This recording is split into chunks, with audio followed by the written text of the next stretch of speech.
भगवान राम जो हैं जब उनका वनवास हुआ तब उनकी उम्र थी 25 साल और माता सीता की थी 18 साल। और 14 साल के बाद जब वो वनवास से आए तब उनकी उम्र बताई जाती है अप्रॉक्स 39 ईयर्स, इसके अराउंड बताई जाती है 39 ईयर्स। 25 साल में गए वनवास में और 39 में वापस आए। सीता माता 18 में गई और वापस उसमें 14 जोड़ो तो 32 साल की उम्र में वनवास से वापस आई। हर आप पढ़ोगे स्क्रिप्चर, हर शास्त्र में अलग अलग उनके बारे में बताया गया कि कितने साल ने राज्य किया। जैसे वाल्मीकि रामायण कहता है 11,000 साल राज्य किया, कि राम जी का राज्य 11,000 साल का था। त्रेता युग में आमतौर पे लोग जीते थे 10,000 साल, इतना ही जिया करते थे, मगर भगवान राम 11,000 साल रहे और कभी भी वाइट दाढ़ी, मूछ, बाल ऐसा कुछ नहीं आया।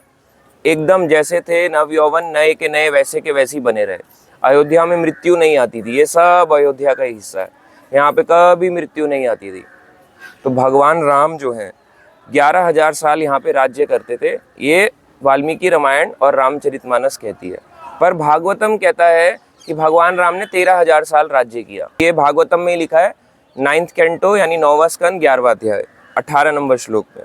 तथा ऊर्ध्वम ब्रह्मचर्यम धारयन अजुहोत प्रभु त्रयोदश अब्द सहस्त्रम अग्निहोत्रम अखंडितम। इसका मतलब है कि माता सीता द्वारा जब वो धरती में प्रवेश कर गई, उसके बाद राम जी ने क्या किया, ततः ऊर्ध्वम ब्रह्मचर्यम धारयन अजुहोत प्रभु, तो उन्होंने ब्रह्मचर्य का पालन किया। ऐसा नहीं कि राम जी ने अपने ब्रह्मचर्य को त्याग दिया। तो सीता माता के जाने के बाद भगवान राम ने अपने ब्रह्मचर्य व्रत का पालन किया। आगे त्रयोदश अब्द सहस्त्रम, त्रयोदश का मतलब होता है त्रयोदशी यानी 13, तो 13,000 साल। त्रयोदश अब्द सहस्त्रम, सहस्त्र मतलब हजार, त्रयोदश मतलब 13, तो 13,000 साल कहता है भागवतम। कौन सा सही है कौन सा गलत, फिर मुश्किल में आ गए। एक कह रहे 11,000 साल, भागवतम कह रहा है 13,000 साल। सिंपल इसका आंसर, कल्प भेद हरि चरित सुहाए, यानी हर कल्प में अलग अलग कथाएं हैं, हर कल्प की अलग कथाएं। भागवतम कहता है 13,000 साल, वाल्मीकि रामायण और रामचरितमानस कहता है 11,000 साल। तो गलत कोई नहीं है, अलग अलग मुनियों ने अलग अलग रूप से इसको लिखा और गाया है। ये जो घाट है जहाँ पे हम बैठे हैं, भगवान राम ने जब अपने 11,000 साल का शासन पूरा किया, तो यहीं से भगवान राम जो है, कई लोग कहते हैं जल समाधि ले ली, तो एक्चुअली जल में प्रवेश किया और फिर वापस अपने साकेत धाम को चले गए। तो ये इस जगह को कहते हैं गो प्रतार तीर्थ, स्कंद पुराण के हिसाब से गो प्रतार तीर्थ है। और जैसे हमारे यहाँ पे इंडिया में आमतौर पे होता है, जो वर्ड समझ में नहीं आता उसका मीनिंग ही बदल डालो। गो प्रतार तीर्थ हो गया गुप्तर, गो प्रतार था गो प्रतार शॉर्ट गोप्तर, तो गुप्तर घाट हो गया इसका नाम। ये जो सरयू नदी है ये यहाँ पे बहते हुए आती है। अब ये सरयू नदी के बारे में आपको बताता हूँ कि ये कहाँ से आ रही है। आप इसको गूगल में चेक करोगे ना तो आपको एक घाघरा नदी दिखाई देगी। आपको सरयू चेक करते रह जाओगे तो आपको सरयू पता ही नहीं चलेगा। उधर सरयू घाट पे भी दिखाई देगी घाघरा नदी, और इधर तो स्पेशली आपको दिखाई देगी कि इधर भी घाघरा नदी। तो जब ये घाघरा नदी है तो सरयू कौन सी है, तो सरयू और घाघरा एक ही नदी है। सरयू नदी के बारे में देखो थोड़ा सा हमें पता तो होना चाहिए आ कहाँ से रही है। ये जो आप देख रहे हो पूरी सरयू नदी, ये गंगा की ट्रिब्यूटरी है। ये आ रही है मापचा चुंगा ग्लेशियर, मानसरोवर जो झील है तिब्बत में, वहां से बहते हुए आ रही है। कहाँ से, मापचुंगा ग्लेशियर, उधर इतनी दूर तिब्बत से बहते हुए आ रही है। फिर ये तिब्बत से एंटर होते होते नेपाल में आती है। जब यही रिवर वहां पे आती है, इस रिवर को कहते हैं कर्नाली। मापचा चुंगा ग्लेशियर से निकली तिब्बत से, बहते बहते आई कहाँ पे, नेपाल। नेपाल में कहती है इसका नाम कर्नाली।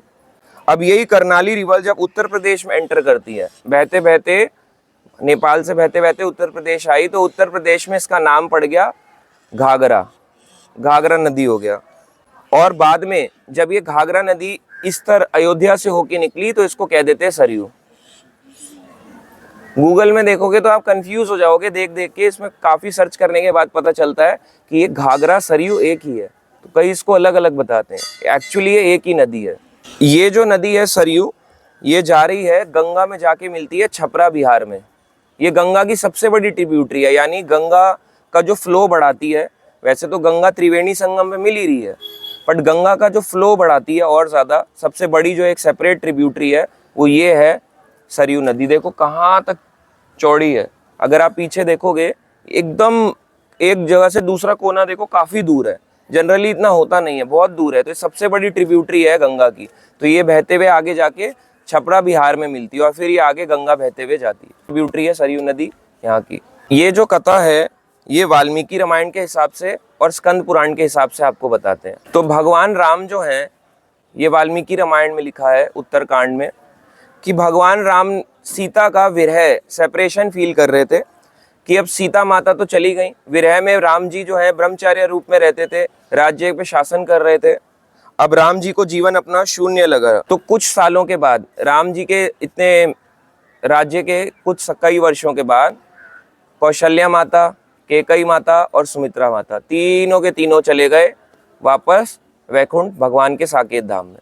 अब ये भी चले गए, दशरथ जी भी चले गए, उनकी तीनों पत्नियां भी चली गई, अब राम जी बचे और सीता माता भी चली गई। तो कई लोग कहते हैं कि पहले सीता माता गई या उनकी राम जी की माताएं गई। पहले सीता माता चली गई वापस धरती के अंदर, वापस भगवान के साकेत धाम। अब उसके बाद उनकी तीनों माताएं गई हैं, कौशल्या, कैकेयी, फिर सुमित्रा। अब राम जी जो हैं कुछ समय के बाद राम जी से मिलने कैकेयी राज आए, युद्धजीत जिनका नाम था। कैकेयी राज यानी भरत के नाना जी। तो उनसे मिलने अयोध्या आए, भरत के नाना जी अयोध्या आके मिलने आए और उन्होंने कहा कि जो गंधर्व राज्य है उसको हमें जीतना है। जो गंधर्व राज्य कहलाता है ये हमारे इधर को बेहतर कहलाता है, इंदु नदी के पार। अब इंदु नदी आप ढूंढोगे, इंदु नदी कौन सी, इंदु नदी कहाँ पे है, कोई बता नहीं पाएगा। इंदु नदी को कहते हैं आज के समय में इंडस रिवर। इंडस रिवर बहती है जो आप इंडिया पाकिस्तान में देखते हो, इंडस नदी जिसको इंदुस रिवर कहते हैं, तो इंदु रिवर कहता है। तो इंदु रिवर के उस तरफ कैकेयी राज ने कहा युद्धजीत ने राम जी को कि हमें गंधर्व के राजा को हराना है, अधर्मी राजा को हराना है। तो इसलिए भगवान राम ने शीघ्र ही भरत के दोनों पुत्रों को भेजा जिनका नाम था तक्ष और पुष्कल, और वहां पे जाके उन्होंने गंधर्व राज्य को हरा दिया। तो गंधर्व राज्य को हराने के बाद, गंधर्व राज्य को जब हरा दिया, अब गंधर्व कौन सी जगह है आपको एग्जैक्टली बताऊं तो ये जगह है पाकिस्तान और अफगानिस्तान। पाकिस्तान और अफगानिस्तान को गंधर्व राज्य कहते हैं। ये इंडिया का मैप है, ये इधर इंडस रिवर बह रही है, इधर पाकिस्तान, इधर अफगानिस्तान। तो उधर भरत के दो पुत्रों को भेजा कि आप जाओ, अपने नाना जो है कैकेयी राज युद्धजीत हैं जो, उनको ये गंधर्व राज्य मिलना चाहिए, तो उन्हीं के नाना के नाती पोतों को मिलना चाहिए। तो अब जब ये जीत लिया भरत के पुत्रों ने, तो तक्ष और क्या नाम था, पुष्कल, तो तक्ष के नाम से पड़ा तक्षशिला, जो आप सुनते हो तक्षशिला, तक्षशिला यूनिवर्सिटी। तो पाकिस्तान में जो तक्षशिला है वो भरत के पुत्र तक्ष के कारण पड़ा। और पुष्कल जो है, अब वो तक्षशिला आज के समय में मॉडर्न टाइम्स में पंजाब पाकिस्तान कहलाता है। पाकिस्तान के अंदर जो पंजाब आता है वो वाला हिस्सा तक्षशिला में आता है। और भरत के जो दूसरे पुत्र थे जिनका नाम था पुष्कल, तो पुष्कल ने भी राज्य करा वहाँ पे गंधर्व राज्य में। तो पुष्कल के नाम से उस जगह का नाम पड़ा पुष्कलावती, और अब पुष्कलावती को कहते हैं पेशावर पाकिस्तान। ऐसे बदली हैं चीज़ें। भगवान राम ने लव को जहाँ भेजा, लव ने जहाँ की जहाँ राज्य किया, अब उस जगह को कहते हैं लाहौर। ऐसे ऐसे नाम बदले हैं मुसलमान के टाइम पे। तो पुष्कल से हो गया पुष्कलावती, तक्ष से हो गया तक्षशिला, और लव से हो गया लाहौर। अलग अलग इनके नाम हो गए। तो आप देखो कितना फेज में चेंजेस आता है समय के हिसाब से। फिर भरत जी भी वहाँ पे चले गए थे गंधर्व राज्य।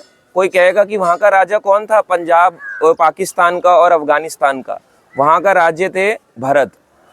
भरत को वो जगह दी थी, तो वो कोई मुस्लिम राज्य नहीं था, कोई मुसलमान नहीं होता था उस टाइम पे, वहाँ पे दिया था। 5 वर्षों के बाद भरत जी अयोध्या लौट आए। फिर राम ने करूपत को, करूपत होते हैं मध्य प्रदेश, अब लक्ष्मण के पुत्रों को कहा, अंगद और चंद्रकेतु को वहाँ का शासक बना दिया। मालवा यानी मध्य प्रदेश का जो रीजन है वहाँ का राजा बना दिया। फिर लक्ष्मण जी अपने दोनों पुत्रों के साथ गए और लक्ष्मण जी भी अयोध्या लौट आए, क्योंकि लक्ष्मण जी को भी वहाँ पे राम के बिना इच्छा नहीं लगी। तो ना तो भरत रह सके पाकिस्तान और ये जो अफगानिस्तान जो अब कहलाता है, अब जिसका नाम बदल गया, और इधर मध्य प्रदेश में लक्ष्मण जी थे, वो भी लौटा 1 साल के बाद। तो भरत भी लौट गए, लक्ष्मण भी लौट गए। अब भगवान की सांसारिक लीलाओं को समाप्त करने का टाइम आ रहा था, तो भगवान ने अपना राज्य आगे आगे सौंप दिया। अपने पुत्रों को सौंप दिया, लवकुश, और इधर भरत के पुत्रों को सौंप दिया, इधर लक्ष्मण के पुत्रों को और शत्रुघ्न के पुत्रों को सौंप दिया। जो मथुरा है, मथुरा के राजा थे शत्रुघ्न, मथुरा के राजा शत्रुघ्न। तो आगे आगे ऐसे ऐसे करके विस्तार होना चालू हो गया, पीढ़ियों भर पीढ़ी, पीढ़ी भर पीढ़ी। अब भगवान राम के जाने का समय था, तो काल रूपी मृत्यु वहां पे एक बार प्रकट हुई ब्रह्मा के आज्ञा से।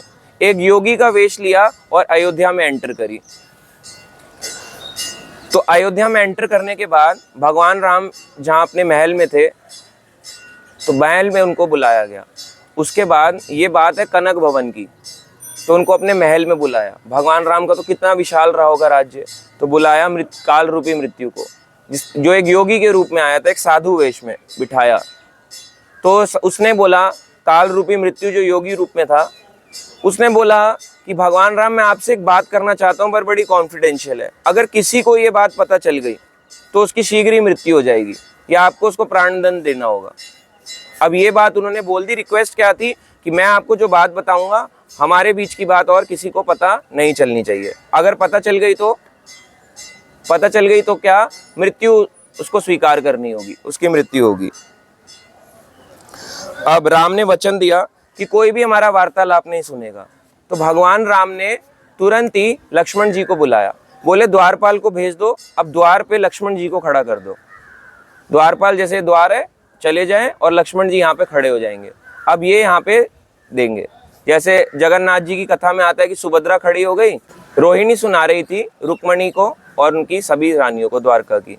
अब जब लक्ष्मण जी द्वार पे खड़े थे, तो मृत्यु, काल रूपी मृत्यु कहता कि मैं जो हूँ पिछले जन्म में ब्रह्मा का पुत्र था। उन्होंने मुझे वचन कहे हैं कि आप मेरा वचन जाके भगवान को बताइए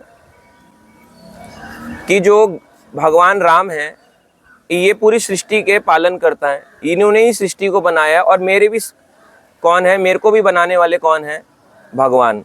भगवान कैसे बनाते हैं, भगवान गर्भोदक्षाई विष्णु आराम से लेटे हैं, उनके पेट से यूं करके एक नाल आती है, उस पे कमल पे ब्रह्मा जी का आसन होता है। तो उन्होंने कहा मैं तो खुद उनके द्वारा जन्मा हूँ। अब भगवान राम जो हैं, उन्होंने अपनी सांसारिक जो यहाँ की लीला है उनका समाप्त करने का समय आ गया, क्योंकि ऑलरेडी 10 से 11,000 साल हो गया। वाल्मीकि रामायण में 10,000 साल अगर त्रेता युग की उम्र होती थी, भगवान राम ने 11,000 साल ऑलरेडी इतना जी लिया। अब इतना साल जी लिया, और भगवान ने पहले ही वचन दिया था अपने जन्म के समय, जब पुत्रेष्टि यज्ञ कर रहे थे, कल कथा सुनाई थी, तो भगवान विष्णु आके प्रकट हुए थे। क्या बोला था ब्रह्मा और देवताओं को कि मैं 11,000 साल शासन करूंगा। अब 11,000 साल हो गए, तो ब्रह्मा ने अपने पुत्र काल रूपी मृत्यु को भेजा कि आप जाओ एक साधु वेश लेके और भगवान राम को बताइए। क्या भगवान को पता नहीं था कि मेरा समय वापस खत्म होने वाला है? भगवान को सब पता था, पर भगवान ने एक लीला ऐसे करके रची, क्योंकि जाना है ना किसी से तरीके से। अब भगवान कृष्ण भी जैसे एक तरह से मूसल लीला कर दी, आपस में यदुवंशियों को लड़ाया और चले गए सोमनाथ से कहाँ पे, वापस अपने द्वारका धाम को। अब ऐसे ही भगवान राम ने भी लीला रची कि भाई लक्ष्मण जी को खड़ा कर दो और संदेश सुनाओ। अब उन्होंने कहा कि भाई 11,000 साल पूरे हो गए हैं, चलो ठीक है। उतने में ही जब ये वार्तालाप चल रही थी, तो उतने में ही दुर्वासा मुनि आए। अब दुर्वासा मुनि आए 1,000 साल की तपस्याओं के बाद। दुर्वासा मुनि आए और शीघ्र ही बोले राम से मिलना चाहता हूँ। बाहर लक्ष्मण जी खड़े हैं। लक्ष्मण जी ने कहा अभी नहीं मिलना, इस समय अगर कोई आ जाए। इस समय जो है भगवान राम एक साधु से, काल रूपी मृत्यु जो साधु रूप बन के आए हैं, उनसे मीटिंग कर रहे हैं। दुर्वासा को गुस्सा आ गया, क्रोधित। दुर्वासा एक क्रोधित ऋषि हैं जो श्राप देने में, कर्स देने में फेमस हैं। दुर्वासा को क्रोध आया। दुर्वासा ने कहा यदि तुम मुझे अंदर नहीं जाने दोगे, मैं पूरे अयोध्या वासियों को श्राप दे दूंगा, पूरा अयोध्या नष्ट कर दूंगा। मतलब अयोध्या को ही श्राप देके अयोध्या को नष्ट कर दूंगा। दुर्वासा ये बोल रहे पूरा तुम्हारा यदुवंश, पूरा ये जो है सूर्यवंश ही खत्म हो जाएगा। अब बताओ सूर्यवंश खत्म करना अच्छा है कि अंदर जाके मिलना अच्छा है? तो लक्ष्मण जी ने सोचा कि सूर्यवंश हमारा जो राम जी का ये रघुकुल है, ये खत्म हो जाए, वंश खराब हो जाए, इससे अच्छा है मैं ही अपना वचन तोड़ देता हूँ। तो लक्ष्मण जी अंदर गए, अंदर जाके भगवान राम को बोले, और वहां पे काल रूपी मृत्यु जो साधु के वेश में था उनको जाके बोले पता है बाहर कौन आए हैं? बाहर दुर्वासा मुनि मिलने आए हैं आपसे। अब लक्ष्मण जी ने अपना वचन तोड़ दिया, क्योंकि क्या था कि कोई भी अगर अंदर आएगा तो उसको शीघ्र ही मृत्यु मिल जाएगी, और लक्ष्मण जी को मृत्यु छू नहीं सकती, हो तो साक्षात भगवान है, और अयोध्या में वैसी मृत्यु किसी को नहीं आती थी। अब वचन कैसे पूरा करें? तब राम जी ने वशिष्ठ मुनि को बुलाया। तो वशिष्ठ मुनि ने कहा, रघुकुल रीत सदा चली आई, प्राण जाए पर वचन न जाई। तो रघुकुल की एक रीत है क्या कि प्राण जाए, प्राण चले जाए, प्राण भी चले जाए पर वचन नहीं जाने चाहिए। वचन क्या था? कोई भी अंदर एंटर हुआ तो मृत्युदंड।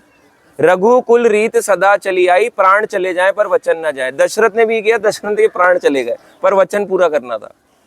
और लक्ष्मण जी ने भी सेम यही चीज करी कि प्राण कि लक्ष्मण जी के टाइम पे भी कि राम जी ने कि प्राण चले जाए पर वचन नहीं जाने चाहिए। अब जब ये एंटर कर गए थे, वशिष्ठ मुनि ने कहा राम जी को कि भाई यहाँ तो रघुकुल की रीत है कि जो वचन है वो सबसे स्ट्रॉन्गेस्ट होना चाहिए। तो भगवान राम ने वशिष्ठ मुनि के आज्ञा पे, क्योंकि गलत ना लगे ना, आज्ञा ले ली अपने कुल गुरु वशिष्ठ से। उसके बाद लक्ष्मण को अयोध्या से निष्कासित कर दिया। कह रहे जाओ, तुम्हें निष्कासित किया जाता है। अब बताओ, अपने ही भाई को, लीला कर रहे हैं भगवान, निष्कासित कर दिया। और उसके बाद लक्ष्मण जी, अब आता है स्कंद पुराण में, उसके बाद लक्ष्मण जी सरयू नदी के तट पे आके बैठ गए। यही सरयू नदी का जो आगे तट था जहां हम कल गए थे, जिसका नाम था लक्ष्मण घाट, वहीं पे सहस्त्रधारा तीर्थ है, वहां पे लक्ष्मण जी बैठे हुए। लक्ष्मण जी बैठने के बाद ध्यान मग्न होके बैठे थे, उतने में ही एक शेषनाग प्रकट हुआ। नीचे धरती से नदी से आता हुआ एक शेषनाग प्रकट हुआ। शेषनाग के हजारों हजारों फण होते हैं। और उसके बाद से वापस लक्ष्मण जी और शेषनाग इसी सरयू नदी के से वापस कहाँ चले गए? भगवान अपने वैकुंठ धाम को। तो लक्ष्मण जी पहले चले गए, भगवान राम बाद में गए। लक्ष्मण जी पहले गए, भगवान राम बाद में। ऐसे ही सेम आपको मैंने लीला सुनाई थी सोमनाथ में। सोमनाथ की कथा में भी बताया था कि जब मूसल लीला रची थी, भगवान ने लड़ाई कराया था यदुवंशियों को, तब बलराम जी पहले गए और बाद में कृष्ण गए। सेम यहाँ पे भी ऐसी हुआ, पहले लक्ष्मण जी गए फिर राम जी गए। तो उसी जो सहस्त्रधारा तीर्थ है, उसका मतलब ही यही है कि जब शेषनाग आया तो शेषनाग के फणों से, हजारों हजारों फणों से सहस्त्र धाराएं प्रकट हो गई। सहस्त्र धारा ऐसे करके, ऐसे होता है ना, पानी निकलने लगता है ऐसे सर से, ऐसे सहस्त्र धारा, इसलिए उसका नाम सहस्त्र धारा तीर्थ पड़ा। और लक्ष्मण घाट क्योंकि वो वहां से भगवान के धाम को चले गए। राम जी ने भी सोचा, भगवान राम ने सोचा 11,000 साल तो पूरे हो गए हैं, काल रूपी मृत्यु आई थी साधु के वेश में, मुझे क्या बोल रही है कि आपका समय पूरा हो गया है, तो आप एक काम कीजिए क्या कि आप वापस अपने धाम को जाइए। तो भगवान राम ने अपना जो राज्य है भरत जी को सौंप दिया। बोले अब आप यहाँ के राजा है। भरत जी ने मना कर दिया। भरत जी ने कहा हमें राज्य नहीं चाहिए, आगे दे दिया। शत्रुघ्न ने भी मना कर दिया, बोले हमें भी राज्य नहीं चाहिए। तो आगे राम जी के साथ साथ राम जी अपने महल अयोध्या से बाहर निकले। बाहर चलते चलते चलते चलते भगवान राम आगे चल रहे हैं, पीछे भरत जी चल रहे हैं। भगवान राम के पीछे कौन? राम जी के पीछे भरत, भरत जी के पीछे अयोध्या वासी। अब यहाँ की इतनी इंपॉर्टेंस है, कोई आता नहीं है, कोई देखो सुनता भी नहीं है। अगर आप जानोगे बहुत अच्छी प्लेस है ये, आपको हमेशा याद रहेगी, सोमनाथ की कथा से लिंक करता है। तो भगवान राम आगे आगे चल रहे हैं, बोले अयोध्या में तुम राजा बनो। किसको? भरत को। भरत जी ने कहा हमें नहीं चाहिए, भरत ने भी छोड़ दिया। भरत ने कहा शत्रुघ्न को, शत्रुघ्न ने भी छोड़ दिया, कि तीनों भाई ने छोड़ दिया। राम जी चल रहे हैं आगे आगे, पीछे भरत, शत्रुघ्न और अयोध्या की प्रजा चल रही है। अयोध्या की प्रजा के पीछे ब्राह्मण चल रहे हैं, ब्राह्मणों के पीछे पीछे बाकी के अयोध्या के नगर के वासी जो बच्चे कुचे हैं वो चल रहे हैं, और उसके पीछे पशु पक्षी चल रहे हैं। एक भी प्राणी शेष नहीं रह गया अयोध्या में, एक भी प्राणी। वाल्मीकि रामायण कहता है एक भी प्राणी। इसका मतलब ये नहीं चींटी मच्छर की, चींटी वीटी मतलब मच्छर तक भी, एक भी जीव यहाँ पे शेष नहीं बचा। सबके सब चलते हुए आए इसी गो प्रतार तीर्थ में। इसको गो प्रतार तीर्थ कहते हैं। यहाँ पे सब चलते चलते आए, और भगवान राम ने अब यहाँ से वापस जाना था, तो भगवान राम ने जल में एंटर करा। भगवान राम ने जल में एंटर करा तो भगवान राम वापस कहाँ चले गए? अपने साकेत धाम को। उसके पीछे पीछे भरत जी, शत्रुघ्न जी, सारे अयोध्या वासी। अयोध्या वासियों के पीछे कौन कौन? सारे ब्राह्मण, पशु पक्षी, इसके अलावा चींटी, मच्छर, सबके सब ने इस तीर्थ में, यहाँ पे बोलते हैं जल समाधि ले ली, आसान शब्दों में जल समाधि ले ली। काफी लोग पूछेंगे कहाँ है ये जगह, अच्छा जहाँ जल समाधि ली थी वहां जाना है, वहां जाना है, गुप्तर के नाम से नहीं समझ पाते। तो इस जगह पे आके एक तरह से भगवान राम ने सरयू नदी में एंटर किया और वापस अपने साकेत धाम को। तो भगवान राम यहाँ से अपनी लीलाओं को समाप्त करके चले गए। और दुर्वासा मुनि का भी यहाँ पे वचन पूरा हो गया था। दुर्वासा भी 1000 साल की तपस्या करके आए थे, श्राप देते थे तो उनका सूर्यवंश का विनाश होता। तो लक्ष्मण जी ने अपनी वो तोड़ दी प्रतिज्ञा, लक्ष्मण जी पहले चले गए। अब राम जी ने जो थे, राम जी का भी था कि मैं अपना वचन नहीं तोड़ूंगा, तो राम जी का भी वचन पूरा हो गया। क्या था कि प्राण चले जाएं पर वचन ना जाए, तो लक्ष्मण जी भी चले गए और इधर से भगवान राम आए। सारे अयोध्यावासी, एक भी प्राणी, जीव एक भी नहीं बचा। आप बोलोगे पेड़ तो नहीं चल सकते होंगे, पेड़ कैसे बच गए? पेड़ भी नहीं, पेड़ भी नहीं, सारे जीव वापस के वापस साकेत धाम को, सारे के सारे साकेत धाम को, एज इट इज ये धाम जो है कि जीव है वापस लौट गए। और इतना जो बाकी है वो आगे जाके भगवान राम ने इसको 2 भागों, अपने जाने के बाद 2 भागों में इसको बांटा गया। तो कुश को उत्तर भाग बांटा गया अयोध्या का और लव को नीचे का। तो ये कुश का ऊपर आधा हिस्सा ये अयोध्या का है, मान लो अयोध्या, ऊपर का हिस्सा कुश को, नीचे का हिस्सा लव को। ऊपर का हिस्सा जो आप देखते हो ना मैप में, तो यहाँ ये वाला जो हिस्सा था, यहाँ से लेके मिडल पार्ट तक ये था कुश के पास, और मिडल पार्ट से लेके नीचे श्रृंगवेरपुर तक, जहाँ तक हम श्रृंगवेरपुर गए थे, वे था लव के पास। तो इतना हिस्सा इनको बांट दिया था।